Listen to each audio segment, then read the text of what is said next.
said, hello, hello. So I was told to check out this video of a gentleman talking about the Ukraine. So I was told it has good information and it's in English, so to check it out. So let's see what the guy, see what he's talking about.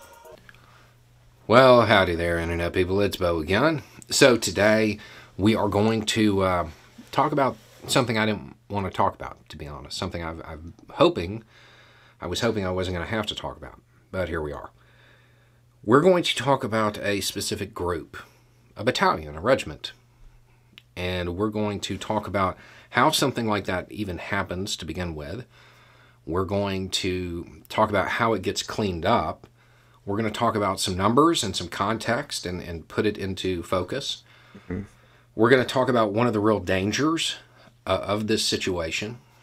And we're also going to talk about why so many people are leaning into this storyline. If you have no idea what I'm talking about, in Ukraine, fighting with the Ukrainian resistance, there is a group, and they are fascists. And I don't mean that as an insult. I mean they're literally fascists. That's their ideology. Not good, right? Okay. Mm-hmm. People in the comments have been telling me this. A lot of them have just kind of leaned into this idea of, wow, that's an anomaly. How did this happen? And they're making a big deal out of it. And that's rooted in American exceptionalism, under the idea that that wouldn't happen here. It absolutely would. So to kind of show how this occurs, we're going to use the U.S. as an example. We're going to say country X, it doesn't matter, the Dominican Republic. Okay, the Dominican Republic invades the United States. They catch us, and the military is just sleeping on the job, right? And the military gets hit so bad that they call up and say, hey, civilians need to organize. Now, the good news is it's the U.S. It wouldn't be hard to get a whole bunch of people who, would be willing to do that. I mean, how many photos have you seen on social media of somebody wearing a plate carrier with all their Molly gear, carrying more equipment to the range than a lot of Marines had in Afghanistan while holding their rifle like this, right? A lot. True. Especially so Texas, it would be hard. Quick question. What's the ideology of those people? Most of them. With those photos. Far right wing, right? Yeah. The groups that would be able to organize the fastest would be the same groups that were at the U.S. Capitol on the 6th. Because they already have the structure. They already have that hierarchical thing going on. And they already have the aesthetics of wanting to do this, right? That they have that image. So, they're fash. A lot of them are that. Mm-hmm. So when they organize, and they would be the first ones, and they show up, and they talk to DOD, what does the Department of Defense say? Do they look at them and say, oh, y'all are a little too fashy for us, go over there to the sidelines and wait? Or do they say, yeah, this is the geographic area you're supposed to defend, here's some ammo, take some of those rockets with you when you go? It absolutely would happen here. No doubts. Absolutely. There's in the situation, if the United States was ever in the situation that Ukraine is, this exact scenario would play out. What makes it more strange is that, let's say the geographic area they were assigned to defend was Apalachicola, Florida to Mobile Bay. When the call for civilians goes out, those who answer, if they're from that geographic area, what unit might they end up in, even if they do not share that ideology? Okay. So now we understand how it happens. The idea that this is an anomaly, something that would only happen in Ukraine, is just silly. It absolutely would happen here. Okay, very good. This guy, sorry to interrupt, this guy is putting everything into perspective for me in like easy steps, easy. I mean, he's explaining really well.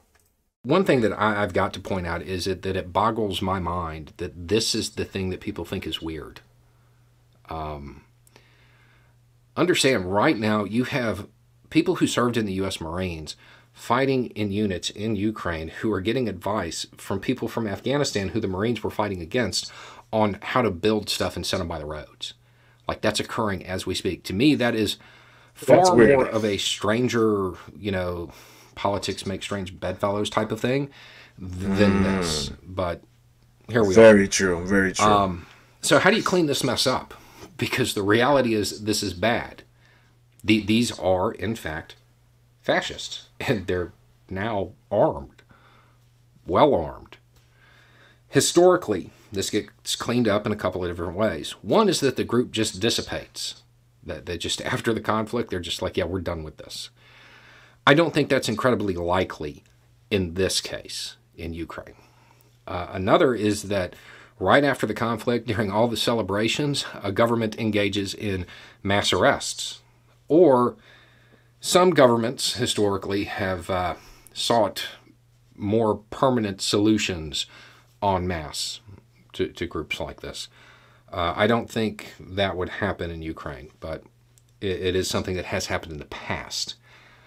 Now, if you're looking at Ukraine's situation in particular, what would be the smart move, right? Because Ukraine is a country that could be a powerhouse in Europe, but it has to show that it is a European country that respects the rule of law and all of that stuff. What would be a good way to show that? Prosecuting some of your own fighters for violation of the laws of armed conflict after the war. Perhaps the leadership of a certain group. Oh, okay. That might be a good way to clean this up. Interesting. What are they going to do? No clue. No clue. What's the danger? The real danger is all of the articles coming out about this group, all of the attention that they're getting. Because these articles are being read, more journalists show up, and now they're basically writing human interest stories. Hey, check out this completely relatable young fascist here. That's not good. Mm-hmm. But the more specific danger, the thing that I would be worried about, is one of those journalists being there when a member of this group engages in some feat of battlefield heroics. They climb up on top of a burning T-72 and pull an Audie Murphy, and the journalist is there to get it on film. They get it on video, they get photos of it, and that gets published. And it turns that person into a war hero who can then achieve electoral success after the war. Oh. That, to me, is the biggest danger, because that spreads that message. Now, let's talk about numbers, because with as much coverage as this is getting, it seems like it's a big issue. All right, in 2017, this group reached its peak with 2,500 members. Today, in 2022, it's about 900 and falling because, there's a war. So that's a lot of people. Mm-hmm. What percentage of the military is this? Ukraine, prior to this, they had about 200,000 troops. Mm-hmm. So you're looking at their peak, 1.5%, 2%, to now about 0.5% of their combatants. Not a huge number. Yeah, right? Not too much. Mm-hmm. What about their political party? Because they have a political wing that goes along with it. How well did they do? 2.15% of the vote. They didn't get a single seat in the unicameral house that Ukraine has. Not one. 2.15%. The presence of this does not actually demonstrate that Ukraine is a fascist country. So that's kind of a view of how it can happen, mm-hmm. how you clean it up, the dangers, context to show how widespread it is. With all of this information, why are people leaning into this storyline? There's two reasons. One is that it is part of the Russian propaganda effort. They set out to paint Ukraine in this light. The other is that this group is fascists. So people are concerned about it because fascists are a lot like lead in your drinking water. There is no acceptable safe level. Yeah, So yo. that's why. Now that is a quotable. Wow, very well done. It has drawn a lot of attention. The problem is the more attention it gets, it increases the likelihood that a bad outcome occurs at this moment during the war. You know, it can set the stage for them to gain a lot of popularity after the war. This is one of those things where it's the intersection of ideology and reality. This is something that actually occurs way more than I guess people realize. Groups that are not really on the same team being on the same team temporarily. That intersection, ideology and reality, it is a bumpy intersection, and there's a lot of car accidents there. This is one of them. So, what can you do? Because obviously, you don't want to help them, but you also don't want to not pay attention, right? Because that second reason, no acceptable safe level.